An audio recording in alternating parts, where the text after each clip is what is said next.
You don't remember the day you were born. When you try to look back that far, your mind hits a wall of fog. But you remember the day you realized you could not die. It was 10,000 years ago during the Neolithic dawn. You were tracking a wounded stag through a glacial valley when a rival tribe ambushed you. A flint-tipped spear tore straight through your chest. You fell into the mud, watching your own blood pool into the frozen earth. You closed your eyes, waiting for the cold dark, but the dark never came. You woke up 3 days later. The air was freezing, your attackers were long gone, and the gaping wound in your chest was gone. In its place was nothing but smooth, pale skin. No pain, no scar tissue, just a terrifying, hollow emptiness. You walked back to your clan, expecting rejoicing. Instead, you found horror. They watched you eat, sleep, and hunt for 40 years without aging a single day. While your childhood friends grew gray, withered, and returned to the dirt, your face remained trapped in youth. They did not call it a miracle. They called it a curse. They stoned you, drove you out into the wilderness, and left you to the wolves. That was your first lesson in immortality. Love is a death sentence. In those early millennia, you tried to live like a man. You fell in love. You built mud brick huts. You raised children. But time, the great equalizer, became your personal executioner. You watched your wives wrinkle and fade into dust. You held your children's hands as they died of old age, their eyes clouded with cataracts, looking up at a father who still looked 25. You buried them all. Generations of your own bloodline, forgotten by history while you remained. Eventually, you stopped giving out your heart. You realized that to love a mortal is to watch a flower bloom, wither, and rot in the span of a single afternoon. Now you live in the cracks of the modern world. You change your identity every 15 years to avoid the digital eyes of governments and algorithms. You possess wealth, built slowly over centuries of compound interest, but it brings you no joy.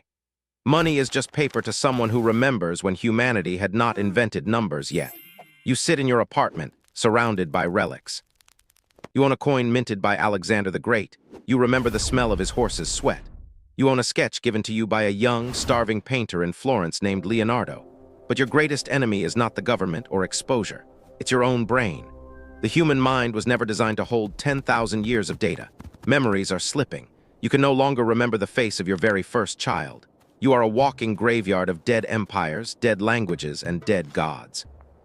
And the night is still very, very young.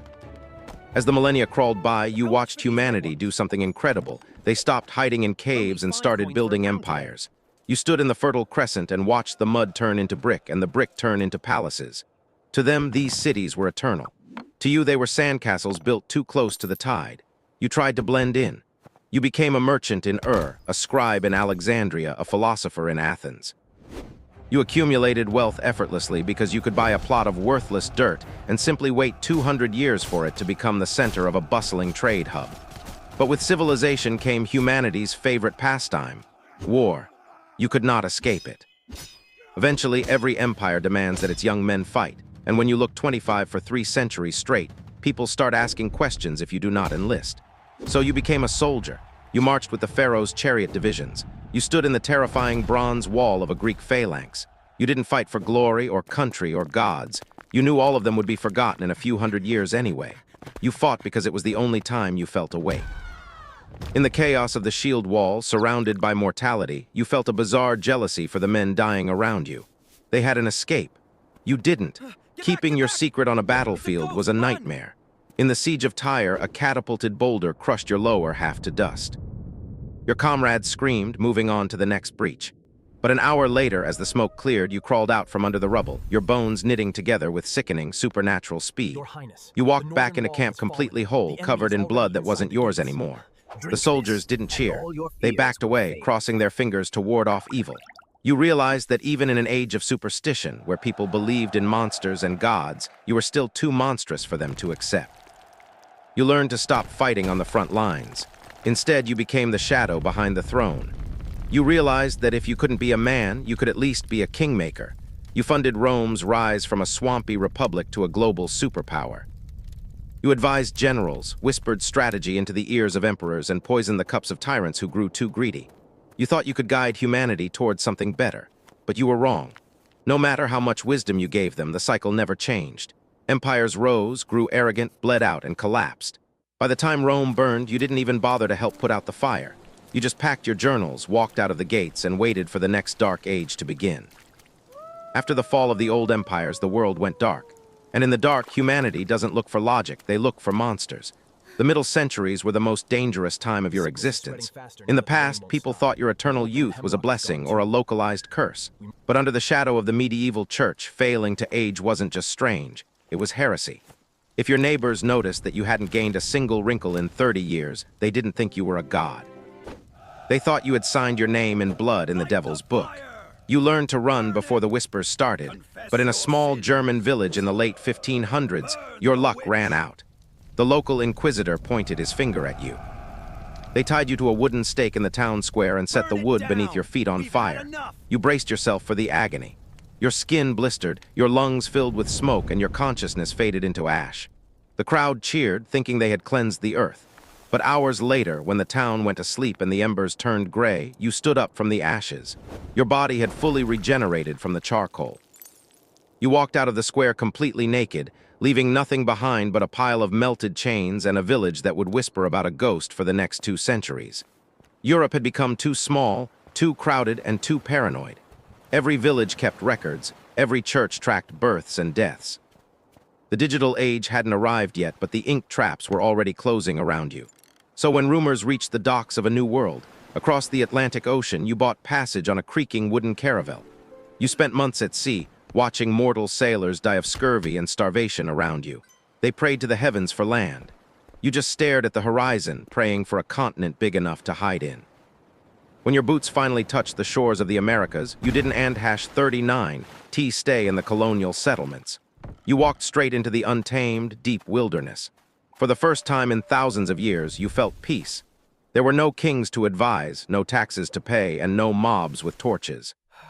You lived among the old-growth forests for generations, changing your name with the seasons, watching the colonies slowly grow from a few wooden huts into a raging revolution.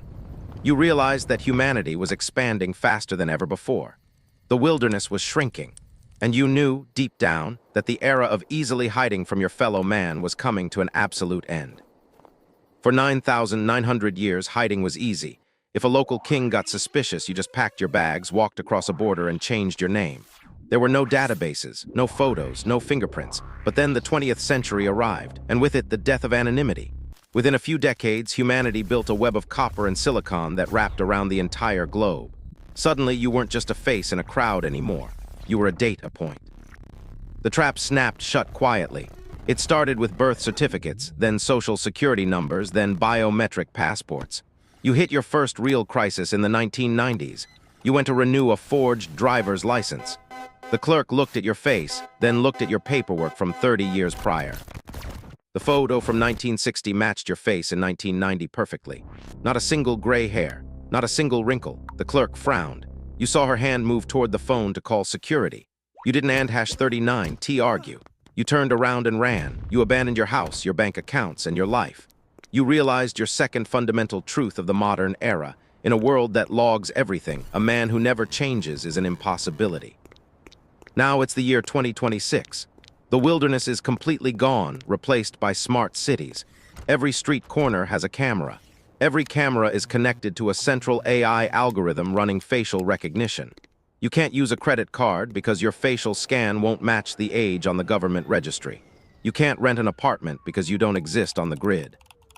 You are forced to live in the dark underbelly of society. You buy burner phones with cash, wear heavy hoodies to block the lenses overhead, and sleep in abandoned subway tunnels. The gods of the old world couldn't catch you, but the data algorithms of the new world are hunting you down every single second. You sit in a dimly lit room, staring at a laptop screen connected to a stolen Wi-Fi network. You've been monitoring global security networks. Suddenly, a notification pops up on an encrypted government server.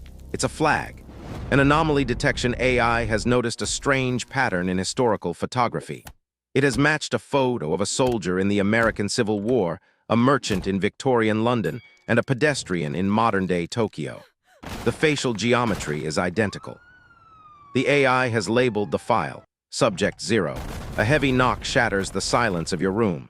The blue and red flashing lights of a tactical police unit bleed through your window blinds.